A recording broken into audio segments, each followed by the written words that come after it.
o'clock on a lovely Wednesday. Beautiful Wednesday in the Big E. It's the Oil Stream presented by Boston Pizza. Tom Gazzola, Reed Wilkins with you inside the EST studios, the Popeyes Louisiana Kitchen studios. Hernan Salas. Thank you, sir. Nancito setting us up, producing a little bit before he gets set for EST Afternoons with our buddy Joaquin Gage, who I thought was very heartfelt yesterday in his acceptance speech. It got a little dusty in there. Yeah, he did, actually. I was very surprised. Yeah, I was surprised about that, too. I was like, Joaquin, you have a heart. Well, and the reason he won was because he delivered something straight from the heart. He did. Yeah. He won the SD for Rant of the Year for his impassioned battle cry going into the Four Nations face-off final. Yeah. Pretty cool. And, so Nanso and Hernan coming up. SDs yesterday, fantastic. We're going to dive into that a little bit. We're going to get to day one of training camp, medicals, physicals. Today, Stan Bowman spoke early in the morning. We'll break down all of that. We'll get your thoughts as well. Text us 780-218-9999. Get to the nasty chat. We want to hear from you. Hit that thumbs up. We appreciate it. We are into hockey season officially today. Of course, presenting sponsor, Boston Pizza. Kids eat free this month, obviously minimum spend with the parent. So you can't just go in and be like, I'll take an iced tea and my child will have the extra large Great White North. It doesn't work that way.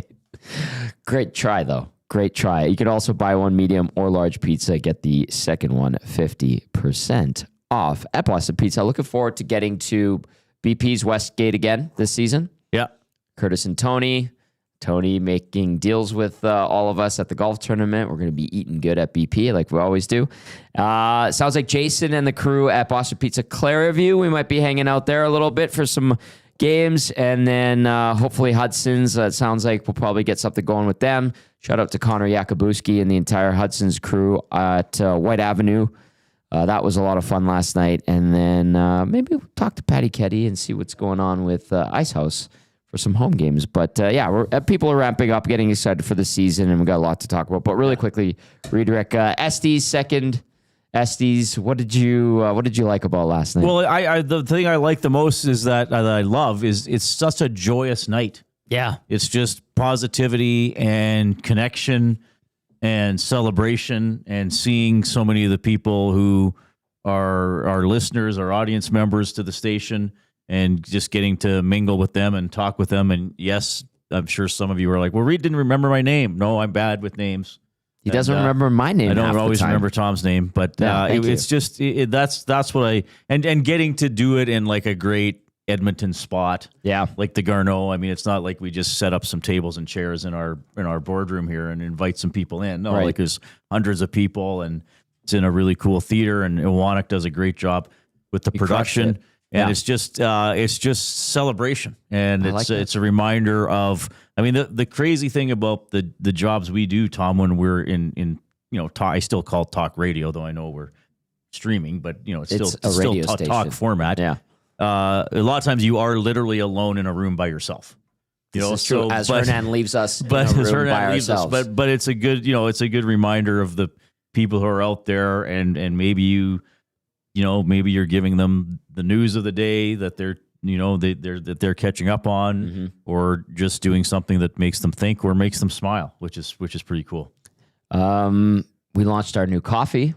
Yeah, that's Fox as well. Coffee. It's really good. Yeah, I think it's the Nasty Brew. Even though I got a Starbucks on the way in today, but the Nasty Brew is really good. The bags, we each get a sample bag, which is awesome. Shout out to Fox Coffee, Jarell and Michaela. Tremendous. Shout out to the Balachuks, Darren, Aaron, and Mackenzie, who were helping yesterday sell. Oh, yeah, right. I think we brought him into the EST family. Yeah. Aaron works with us, and Darren's my old coach in my Maple Leaf days, and Mackenzie's a nasty. She likes to listen, so it's good to have them. Big thank you to you guys for coming out.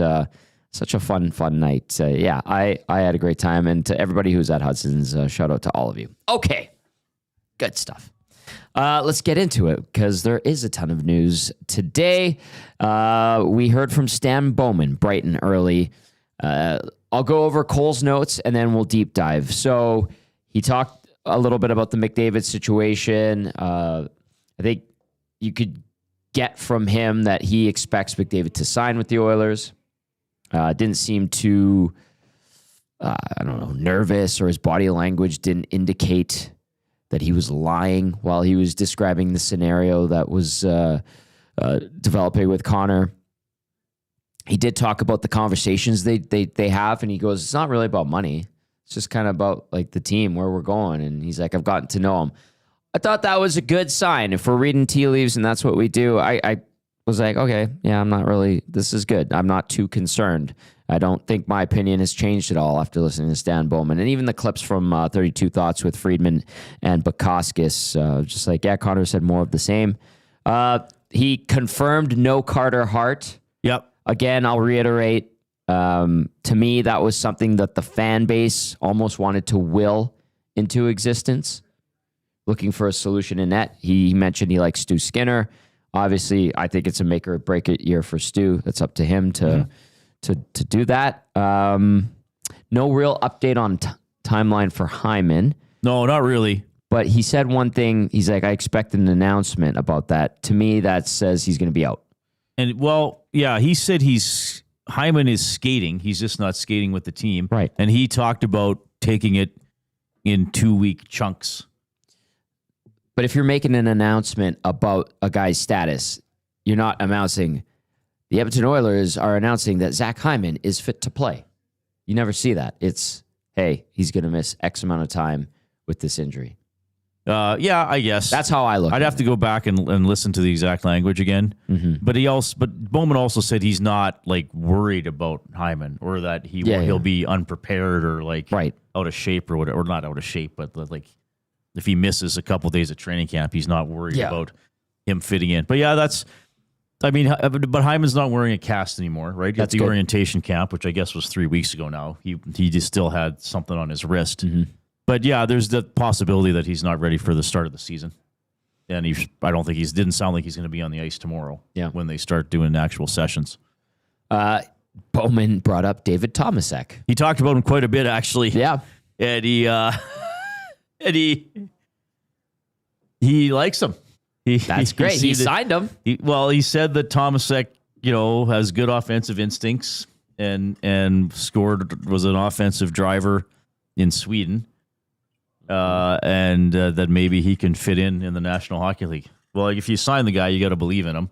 You got to give him a chance, right? Otherwise, you're just wasting money, right? And cap space, yeah, and a roster spot, and a contract. So, So I'm assuming if we're, kind of reading between the lines there, we're going to see David Tomasek on the roster. Yeah, maybe to the chagrin of some. Well, I hope he does well, but it's like that's such a long shot to I know. me. But there are European players that play good, that play well. Usually they're drafted pretty high, like the Barkovs of the world, or Rantanen or whoever. Where was Rantanen picked? I can't even remember. He was high up, wasn't he? Yeah. Pasternak was, late first round. Yeah. So, it's different with Tomasek. But we'll see what Savoy and Howard do. I asked Knobloch a question, about them fitting in and stuff. So we'll dive into that on my show as well. But there are, like I've been saying, there is a goal deficit from last year. Would you say is like 50? Yeah, 50 or 60. Yeah, but then I accounted for some of that 50 or 60 with new players. I was like, okay, Perry's gone. This guy's gone. Even Skinner and Arvidsson combined for what, 31? 31. 15 and 16 last year. And Perry had 19, so that's 50 goals right there. Yeah. Now you're assuming maybe Hyman can score a few more than he did last year. McDavid can score more. Well, and McDavid, the weird thing offensively in this, okay, I'll say this to the audience with a grain of salt type comment, but McDavid's goal production in some ways is the biggest wild card on the offense.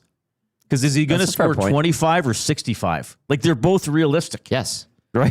Well, last year was what? He didn't even hit 30 last year. No, he didn't even hit 30. It was a different type of year. in terms of maybe how he played. Weren't even earlier in the season, we were still wondering if there was some sort of an injury limiting how hard he could shoot or how often he could shoot. Yes. Anytime he looks off or isn't producing at a clip we're accustomed to, we ask maybe he's nicked up. Is something bothering him? Yeah, natural. 26 and 74. So the last 2 years, he's combined for 58 goals, and he had 64 the previous season. 64 goals. Yeah, even the power play being down slightly last year, like it was 11th in the league as opposed to being top 3 or top 5. So that could cost you 3 or 4 goals along the way. True. But that's the really interesting thing to look at this. And I will preface this by saying, and I think everybody understands this, and if you've been listening to, when I'm on, okay, what could Savoy do? What could Howard do? What could possibly Tomasek do? Could Wallman score 15 from the back end, which would be huge? That would be. So that could add up to about 40 goals. McDavid himself could provide a 40-goal swing from last year. Yes, he could. He scored 26. It's not out of the realm of possibility he could score 66. It's not. That's fair. I see him as like a 40-goal scorer. Probably that's relatively safe. Yeah.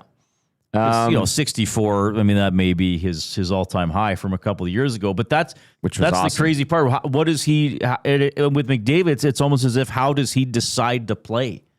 It just got in that 64-goal season. It just got rolling. He shot more. I can't remember how many overtime goals. Didn't he get the 60th in? Was that the 50th or the 60th in overtime against the Coyotes? Remember that one? Oh, when he got stopped.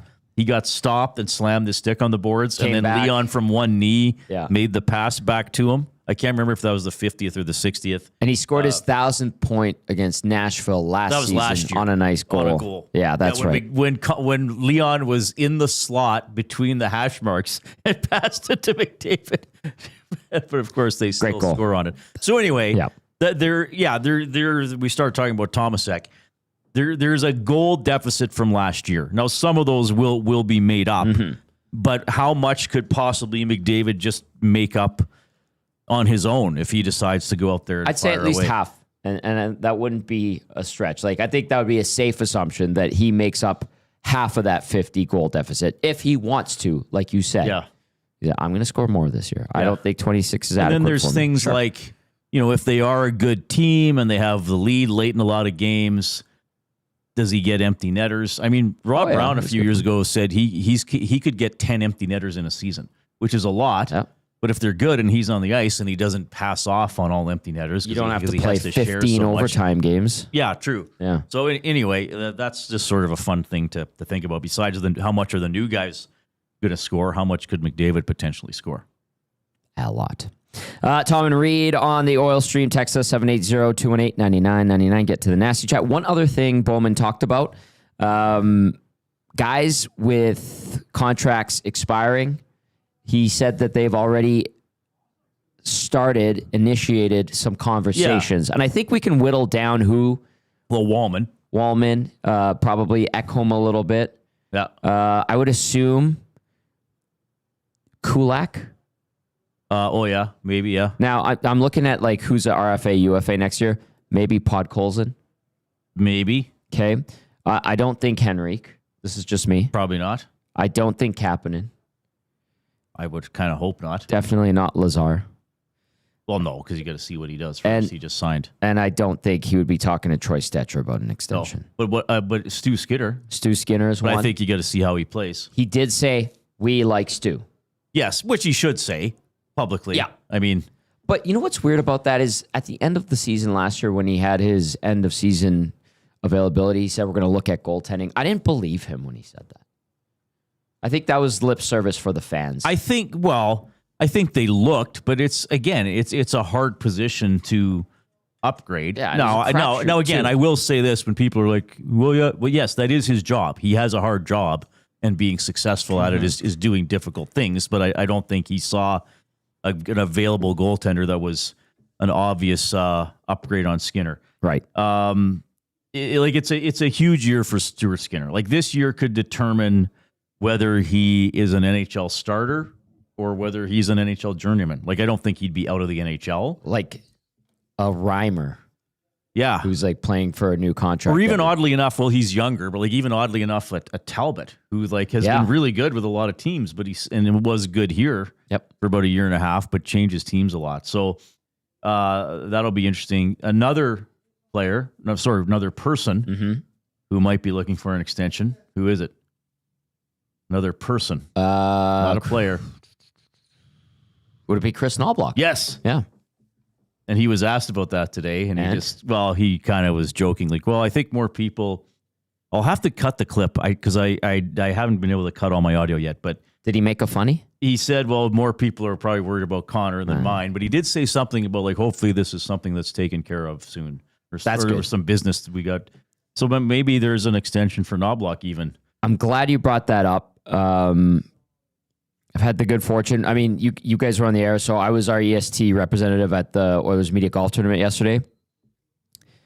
His staff loves him. Like the coaching staff, or just all the people in OEG that deal with Chris? I was talking to his staff, like the new coaches. Well, I guess guys who've been around him for the last couple of years. They were speaking very glowingly about it. It was unprompted, and they're just like, we love him. He's a great human being. Right. And I was like, geez. I'm not that I would have ever assumed otherwise, because he's very mild-mannered and soft in his messaging. Like he doesn't get fired up or mad or anything. He's very thoughtful. And they're like, he is a good man. We love working with him. Yeah. Well, yeah, I think Knobloch comes across that way, like just solid, no nonsense. I know, and you know this too from doing post-game. Well, why doesn't he get mad? Why doesn't he do this? Well, you don't know how he acts behind the scenes. And if you listen to what he says, he will say critical things. Yeah. He just doesn't get perturbed. He will just say, well, yeah, I think that's a play we'd like back. Right. Something we can look at. So he will acknowledge, we messed up, but he doesn't come out and say, I can't believe this team some nights. Like, what are we even doing? So, and I think players to some extent will appreciate that. Mm-hmm. But yeah, that's another storyline for an extension, I think, is what happens with the head coach. Because this is a team, even as they become a perennial playoff team, that changes coaches quite a bit. That's true. I want to give you credit for using perturbed. Thank you. That was well done. Very, very well done. Any other things that stood out to you that you want to point out that I might have missed? Well, I think I just want to talk a little bit more about the McDavid stuff. Well, we're going to, but that's what I want before that. Yeah. Wallman came out. It sounds like he wants to be here and, be part of the group or be connected to this core, I guess, and maybe even, who knows, in 2 years, maybe he's considered a core player if he signs for 4 or 5 years. The opportunity for him, I think, is a good one, an interesting one. Bowman actually was more definitive on this than the head coach, that Wallman will play on the right side with Darnell Nurse. Right. And that Wallman will play either side, but he'd prefer to stick with a side as opposed to, well, you're left D today, you're right D tomorrow, then halfway through the game, you're back on the other side. So interesting. And I think Bowman brought this up too. One of them did. Like the opportunity for him to one-time the puck from his off wing. Like Wallman's he's a good player. Yes. He has good offensive instincts. Like if you look at how he handles the puck in the offensive zone and moves it along the blue line. And don't forget, like there were times as we got through the playoffs when they were down a goal that he was out in the goalie pull situation. Mm-hmm. Perry's tying goal in game 2 against the Panthers. That was a Wallman wrister that he moved in, changed the angle of the shot, got it through. It got blocked on the way, but then Perry got the rebound. So he got the puck to the front of the net. I think the one-timer possibility is enticing. He's got a good shot. Like his first goal as an Oiler against Vegas, he just hammered one past Aiden Hill. Yeah, I think he has a very good shot. That's why I think he's a possibility to get double-digit goals. Like I don't think that's crazy at all. I think it's quite likely that he is the second leading defenseman goal scorer after Bouchard. Okay. I mean, if Bouchard, we'd all love Bouchard to flirt with 20. That's reasonable, I think, yeah. too. Yeah. And like I've brought up throughout the summer, and Knobloch did say today there's going to be tweaks on special teams, like there's new approaches. Mm-hmm. The one, and now I have no idea, like this is just kind of me being an armchair coach about it a little bit, but what if, like, could you have both Bush and Wallman on your power play? Could that be a look to change things up? I would say yes.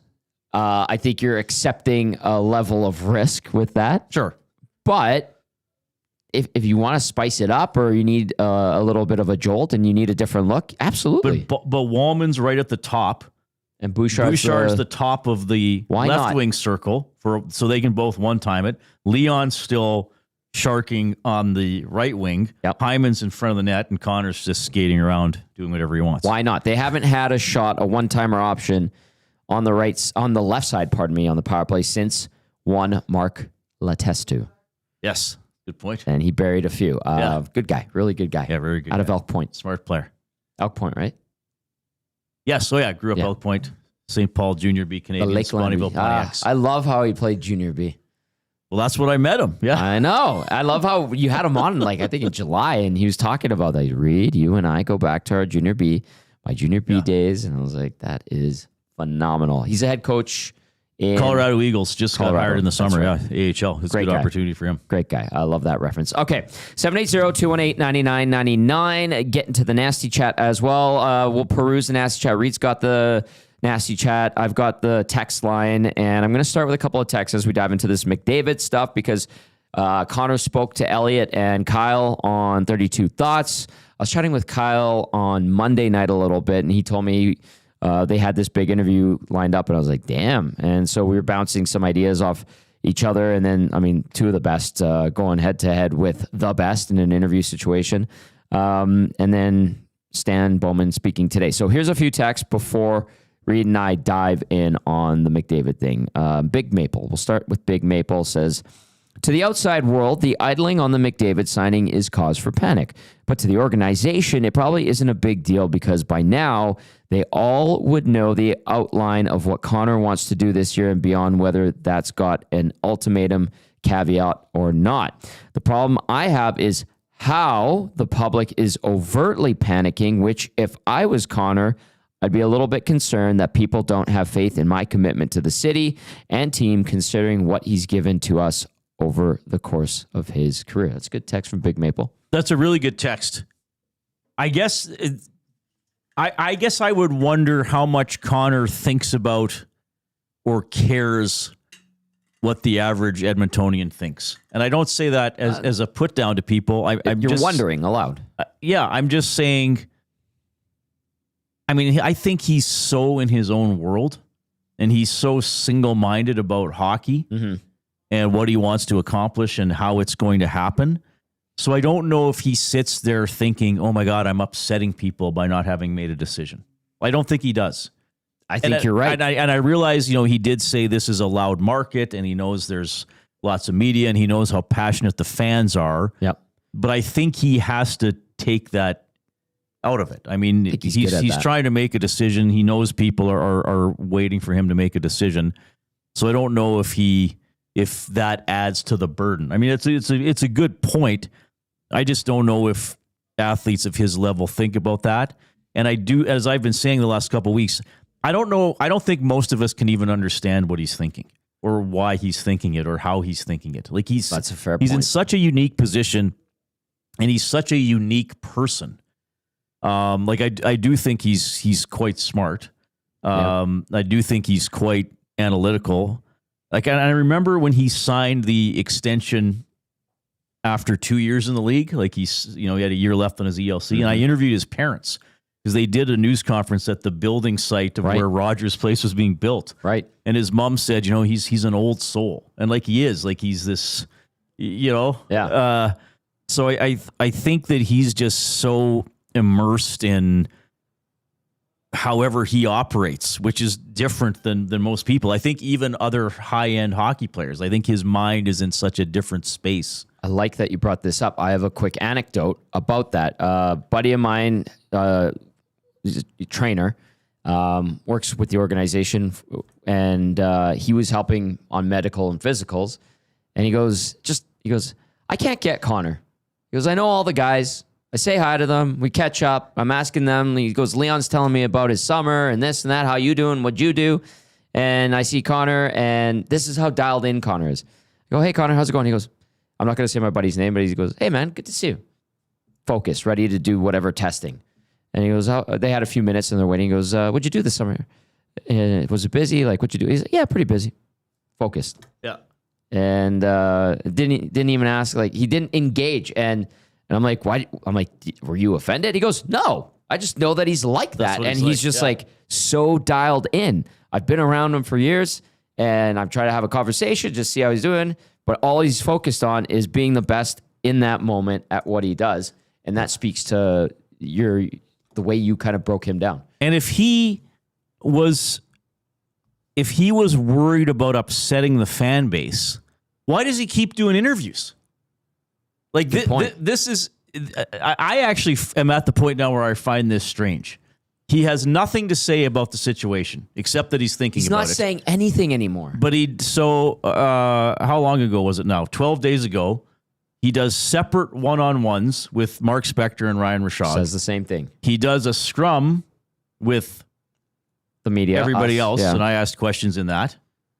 And then, was it last night? He does a sit-down with Bukauskas and Friedman. And this, I want to clear, this is not a shot at any of those guys that got those interviews. This is not about them. No. It's great. This is about why is he doing it if he really has nothing to say and it's going to be scrutinized. I am confounded by that. And now he can do what he wants. But I'm like, from a public relations perspective, media relations perspective, like if I were like his agent, I'd be like, just quit talking about it. You did the scrum. Then that could create more chaos if he wouldn't talk about it. Well, and with Sportsnet, it's the $1 billion rights holder for Canadian television. Yeah, that's true. So that's kind of strange to me.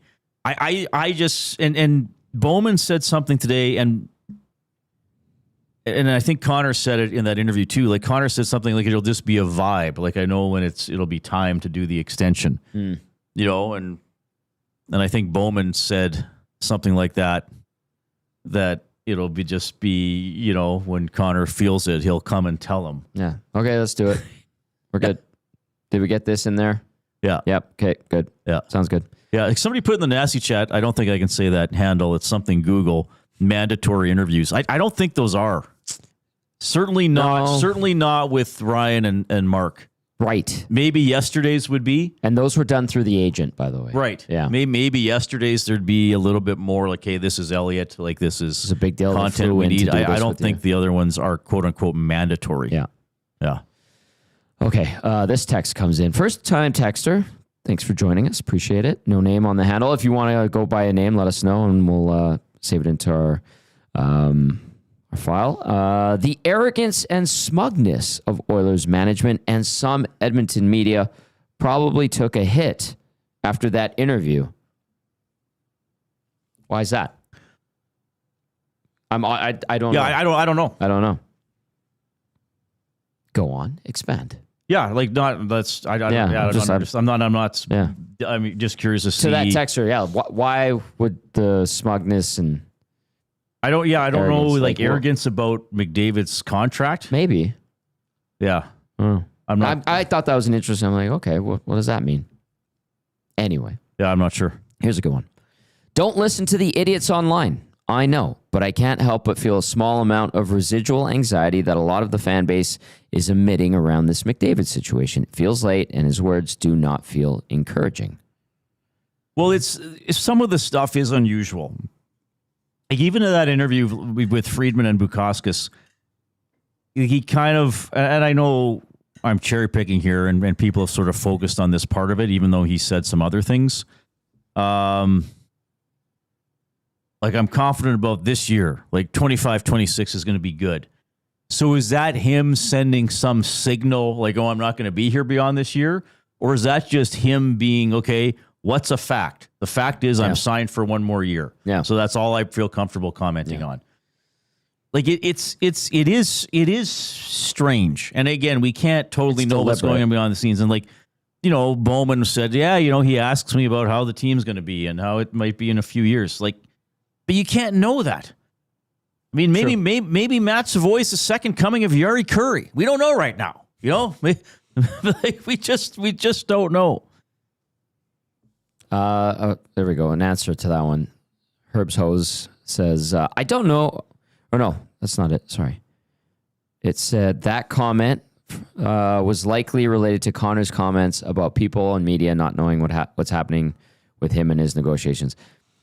That's fair. And I'm glad you articulated that, because I was thinking of, again, like, people are always asking, what the hell is going on? I'm like, I don't know. I'll admit it. I know if I ask, I'm not going to get anything. This is one where it's just like, remember Jeff Jackson came in, and at least I was told he hates leaks.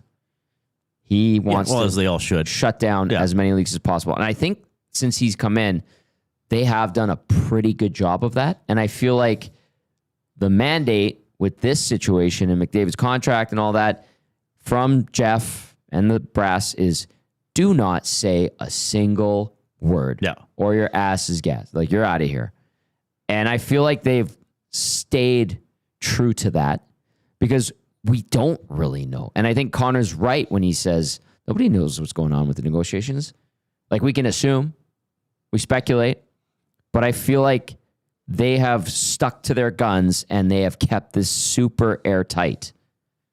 And I just remember, I'm like, oh yeah, Jeff hates leaks. And he came in day one, said no more leaks, enough talking, enough spilling the beans. Yeah.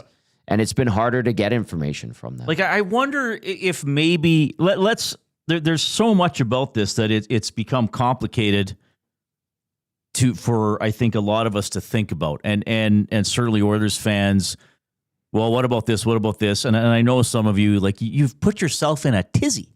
A tizzy indeed. Well, what if this is just as simple as Connor McDavid is deciding how old he wants to be the next time he's a free agent? Mm-hmm. What if it's that simple? It could be. He just we don't know. He just wants to decide. He's just trying to decide, when do I want to go through this again? If he signs a 3-year extension, then at the age of 32, he has to go through this again, when he's still going to probably be one of the best players in the game. If he signs an 8-year deal, then the next time he's a free agent, then and he might actually think this far ahead. I think a lot of athletes wouldn't. It's like, I got to get my money now. Like, he might actually be thinking, okay, if I sign, so what is he, 28? Yeah. Is he turning 29? Is he turning 29 in January? I believe so, yeah. So maybe he's already thinking, okay, if I sign an 8-year extension, that means my next contract expires when I'm 37. Right. He might actually be thinking, will I be retiring? Will I then be considering if I sign for a couple years and finish as an Oiler? If I'm maybe not quite as good anymore, does that mean, but I want to keep playing, does that mean then I have to move to go play somewhere else? Like, he might actually be thinking about all that stuff. It could not be about, oh, I don't want to be an Oiler next year. This could just be about, when do I want to go through this again? Right. When I'm making a big life decision now, and then that affects when I'm making my next big life decision. Like, and I think he's that analytical and that consumed by his hockey career that he might actually be thinking that, because I think a lot of players, it'd be like, okay, so Wallman, here's a 4-year contract to be with Edmonton. It's $25 million. Yep. Sounds good. I don't care what happens when it expires. I know I'm getting that money. Yeah. Like, McDavid might actually be thinking about, so I'm this old. If I sign for this, and he mentions his family, like, who knows what he's thinking? Maybe he's thinking, DeLorme and I have a kid or two. Well, how old are my parents going to be? Mm-hmm. Are they going to be retired? Where are they going to live? Are they going to babysit the kid? Where's Cam going to be? Like, am I going to build a McDavid compound in it? Like, didn't Messier have a Messier compound in Carolina or something? Oh, he's got he owns a resort where the family, his dad and South his brother Carolina. or something like went, or something like that. Fishing resort, or whatever. Yeah. Like, maybe that's what he's also thinking about. Okay, I do this. Then when does that contract expire? And then what do I do? Right. That might be how he's looking at it, as opposed to how nervous am I going to make the fans, or when are the Leafs going to come after me, which is BS because he'd never play for Toronto. All that kind of stuff. I love that. Yeah. That's just another way to look at it. Like he's so focused. He's so incredibly analytical about it. I agree with that. In my time around him, I see it. I understand, and I think that is actually a very practical and logical way of looking at how he thinks. Because you've been around him, you know him, you've talked to him. Well, I know I've been around him professionally. To say I obviously know him, I don't think that would be accurate. I don't think anybody in the media could say that. But I know how he deals with questions and stuff. Yeah, I've spent some time around him away from all that, and I'm not gonna lie, like as bad of an interview as he can be, or grumpy as he can. He's actually pretty pleasant, and he can crack jokes every now and then. You're like, this guy's not bad. Anyway, let's go to Jordan here. Jordan says, I just feel there's no way he's leaving, because there's no way him and Leon didn't discuss it before Leon signed last year, because there's no way Leon would say if his captain and best friend had no intention to stay. Well, that's important to remember. Like, he and Leon Draisaitl are literally best friends. That's not just something that we say in oil country to make ourselves feel better about their connection. Like they are literally very close friends. And somebody said that to me. I can't remember who it was. I was talking to somebody, and they were like, there's where else can he win a Stanley Cup with his best friend? That's true. Nowhere. If that's an important factor for him, then he's probably signing a long-term extension. It is the Oil Stream presented by Boston Pizza. We're inside the Popeyes Louisiana Kitchen studios. Check out the new chicken dippers. They are scrumptious. I could go for some right now, actually. Try them with their amazing Popeye signature sauce. And you can also get the new chicken wraps. Those look really good as well. I love a good wrap, actually. Very fresh, very delicious. And then you add Popeyes in there. Shout out to Eddie from Popeyes, business partner with our good friend Kyle Furby. Nice chatting with him the other day. Okay, let's go back into the text line here. I like this one because the answer I feel that I'm going to provide and maybe read as well might surprise some people. Haji says, how much more endorsement money could McDavid get in a big U.S. market? I'll be honest with you, probably less. He's probably maximizing it in Canada. Yeah, that's a good question. Who's he with? Is he still with BioSteel, or did that end? I think he's with Body Armor. Okay. I think he's part of that, if I'm not mistaken. CIBC's one. What else does he have? I'm not even CCM. sure. I probably should pay more attention to that. He's definitely with CCM. Yeah,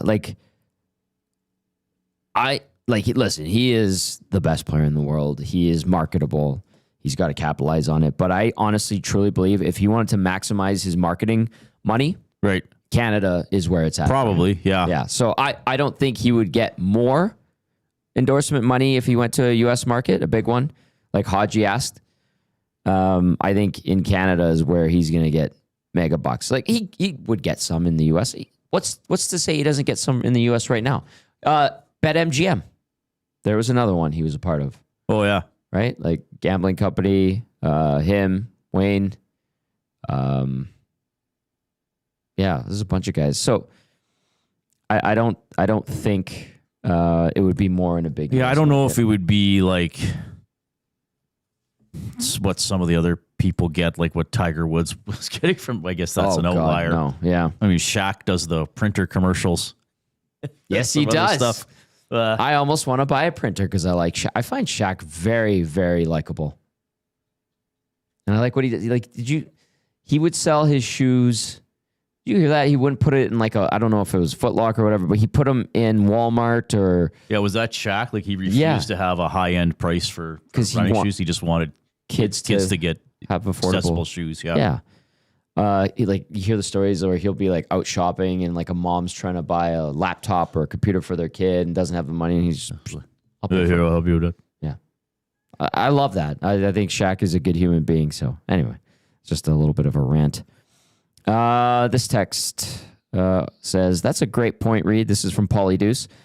It could very well be a long game view. I still wonder if it's more to do with the NHLPA and not wanting him to take a hometown discount. The Players Union wants him to get the biggest paycheck possible, which would benefit future players' contracts to push for max dollar contracts. If he takes a hometown discount, other teams say to players, look at what McDavid did. He took less. It would give other teams more leverage to offer less money if McDavid takes less. If he is the highest paid player in the NHL, then it gives the NHL player or the players more leverage to ask for bigger contracts. Yeah, I don't think he's going to take a hometown discount. I think that when he signs this, he'll be the highest paid player in the NHL for a year or two, and then somebody will pass that. And he said, and when he did that scrum, that he's worked hard and deserves to be compensated for what he's put into it and how he's performed. Nobody should argue that. Yeah, that's fair. That's right. Yeah, I think, again, but he'll be surpassed in a couple of years, most likely. Yeah. And maybe that's another thing he's thinking about. Maybe he does think, okay, I signed for 4 years and then I'm still really good and then I deserve to make even more. Maybe that's something else he's thinking. This one says, I don't want to burst any bubbles, but you should read some stories of Shaq when he was in the NBA. He was a colossal D-bag. Well, it's nice to see he's not or doesn't seem to be anymore. He's done a good job marketing himself. Yeah. What's that panel? Him and Barkley and Kenny Smith. Yeah. They're and great. Ernie, what's the host? But they're very popular. They're phenomenal. Yeah. Okay. And Barkley likes the Oilers. Yes, he does. He does very much. Redbeard, hello, Scott. Great to hear from you. Says, hey, fellas, is it just possible that McDavid and Oilers are waiting for new cap numbers since he signed this year anyway? No, because they know them. Yeah, because next year is 104, just pushing 105. And then the year after, I don't know if it's locked in, but they're projecting 113. Yeah, they know the projections. Yeah, so, give or take $1 million or $2 million. So I think no is fair. Well, that's good. That's a good question, but I think they kind of know what it's going to be. Completely. 95 this year, 104 next year, 113 in 27, 28. There you go. Okay. I want to get to this one. It says any PTO info. I asked a couple of days ago. I was told very quiet. So, and let's just go down this road really quickly. Camp has begun officially. They're on the ice tomorrow. Who would you bring in on a PTO and why? I don't even know who's out there. Yeah. Like, what is even slightly intriguing? I mean, Lucic just got one. Right. What was it? What's the guy's name? Grzelcyk? Matt Grzelcyk, yeah. Was that a PTO or a contract?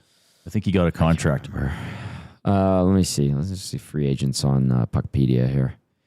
But to me, I can't think of any guys that are out there that you're like, throw this guy a bone. And truly, if you look at the Oilers roster and the guys who are signed, where would any of these guys hypothetically even fit a spot? Yeah.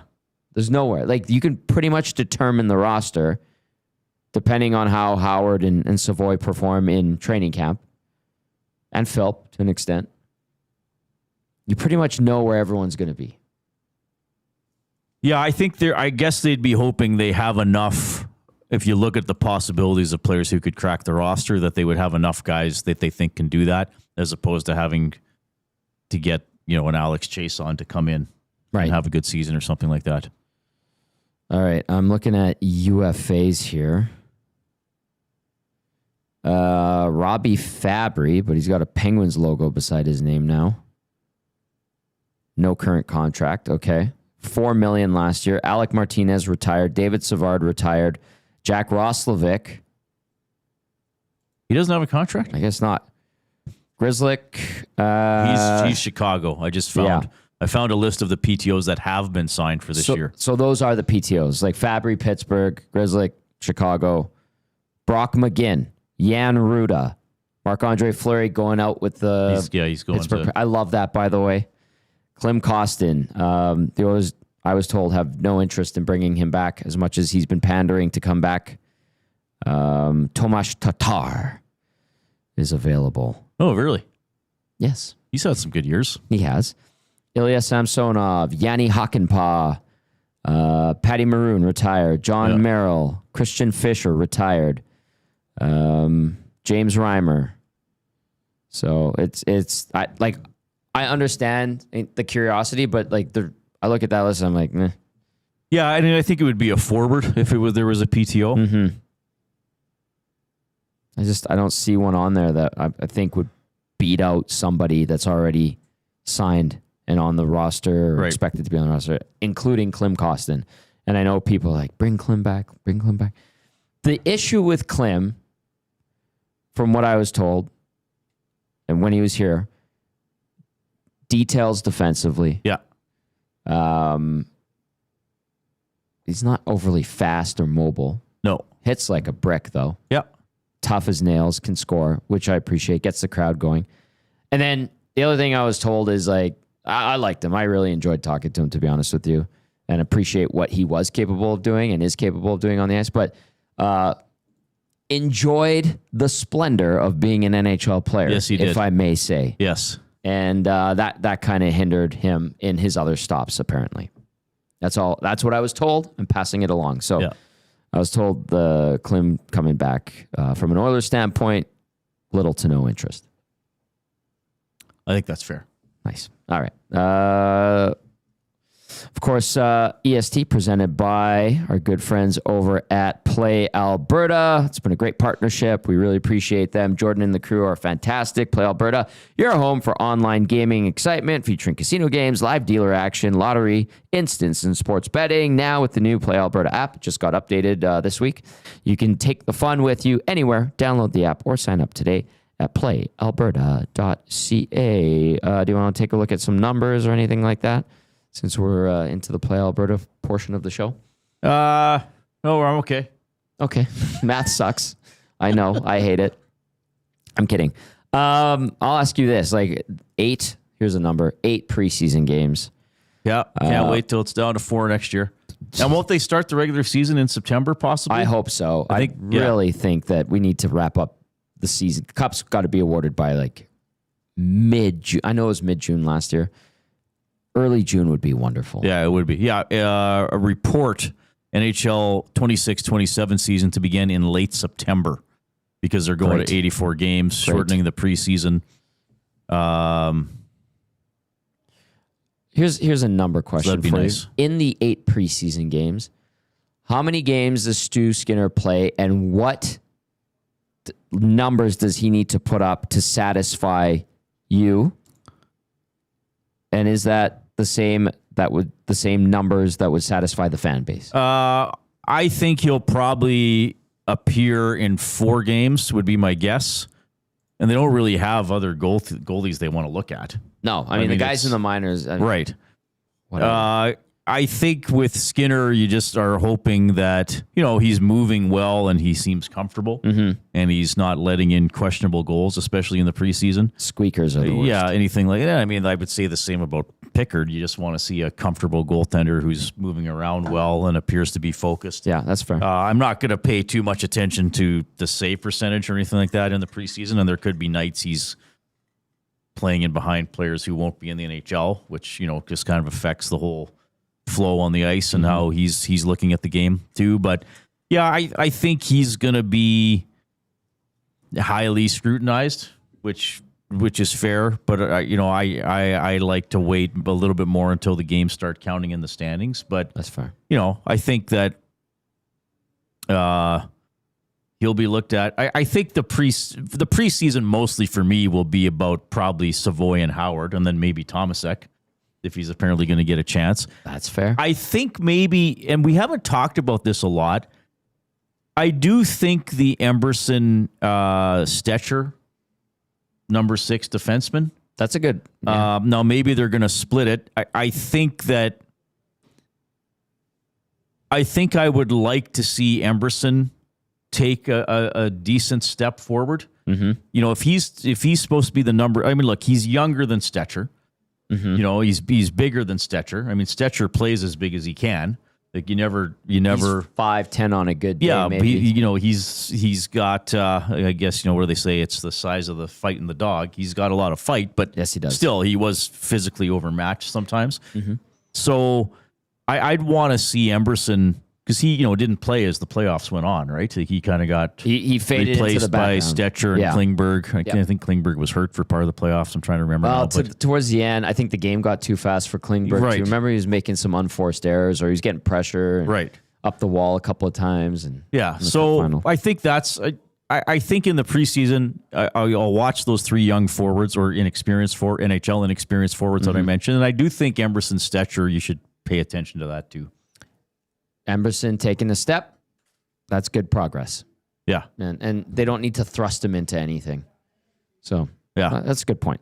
Really quickly, to remind everyone, myself included, the goaltending depth in the organization after Skinner and Pickard. Connor Unger, Nathaniel Day, Samuel Janssen. I know a lot of people are curious about him. And then they signed Matt Tompkins, an Edmonton product, 31 years old, to a 2-year deal. And if you're like, tell me more about Matt Tompkins. Well, we interviewed him. Jay and I interviewed him, remember? Yes. He has played all of 6 NHL games for Tampa in 23-24. He's got a 3-2-1 record. Spent the last couple seasons in Syracuse. Was in the SHL in Sweden with Farstad and Frölunda. And he was in the AHL prior to that under the Blackhawks banner with Rockford for a few years, and also spent a little bit of time in the ECHL, which is not uncommon for younger goalies. Played 4 years at Ohio State. Former Crusader. That's right. Yeah. So that's the goaltending depth that the Oilers have going into the season. Let's see if we have any texts. You see anything in the nasty chat you want to get to? A lot of people posting. James says, don't forget Agent Zero Regula. He was asked about, yes. Bowman was asked about him today. I'd have to go back to remember what he said. James also saying, I'm most interested in Skinner's movement after losing weight. Yep, that's fair. That's fair. I mean, does lighter always mean quicker? I don't know. Sometimes, I guess, we got to depend. It might depend on the situation. This text says a 9-10 save percentage for Skinner this year would be nice. That's fair. That'd be high, quite frankly. Hey, I think aim high, baby. I think what was the league? I looked this up last week. The league save percentage is down to 903 or 901. Yeah, it was low 900s last. Remember last year, like a lot of the starting goalies had high 800s. Yeah, what is happening? Things are changing for sure. Yeah. Like last year, I was hoping that Skinner could be a 905, and he wasn't. Yeah, I know. Last year it was 900 exactly. Yeah, he was flirting with it. I think he went above for a little bit, dropped below for a lot of it. We heard about it, obviously, on our shows, and then he ends up at 900, so that's good. Yeah. Okay. It's been a fun show. Yeah, it's a pleasure working with you, Tom. I love working with you. Quite pleasant. You are quite pleasant. Looking forward to the Reed Wilkins Show with Jay Milton coming up at 3 o'clock. Up next, it's EST Afternoons. Before we go to Zach and get a teaser, shout out to my team yesterday at the Oilers Media Golf Tournament, Derek Van Dies from NHL.com, and the video coaches, Noah Siegel and Eric Allenz. Great guys. Noah is a phenomenal golfer. Man, that guy was bombing the ball like 300 yards consistently. Shout out to D. Jasper and everybody with OEG. Thank you for inviting us. Another wonderful event. Coop, what's coming up next on EST Afternoons? Lots of Oilers conversation. Hernan and Gager will dive into the Stan Bowman presser, sharing some clips from that as well. Jake Wallman, Zach Hyman, and Chris Knobloch also speaking. They'll touch on some McDavid speculation that's growing as well, and then they'll head out west to Vancouver to speak with Rob Williams, who covers the Canucks for Daily Hive, to get some insight on Demko and Evander Kane going out there, back home to play with his hometown team as well. So it should be a busy show. Lots of Oilers talk coming up on EST Afternoons. I love it. I should call you Wheels today because you were trying to wheel last night. Attaboy. I'm very proud of you. Thank you. You were chatting up that waitress. That was nice. And she was giggling and smiling. He's got the old charm in him. Yes. Thank you for confirming that. That's going to do it for the Oil Street presented by Boston Pizza. Huge shout out to Popeyes and, of course, Play Alberta. Thank you to everybody who watched and listened and joined the conversation via text and the inbox. That's going to do it for me today.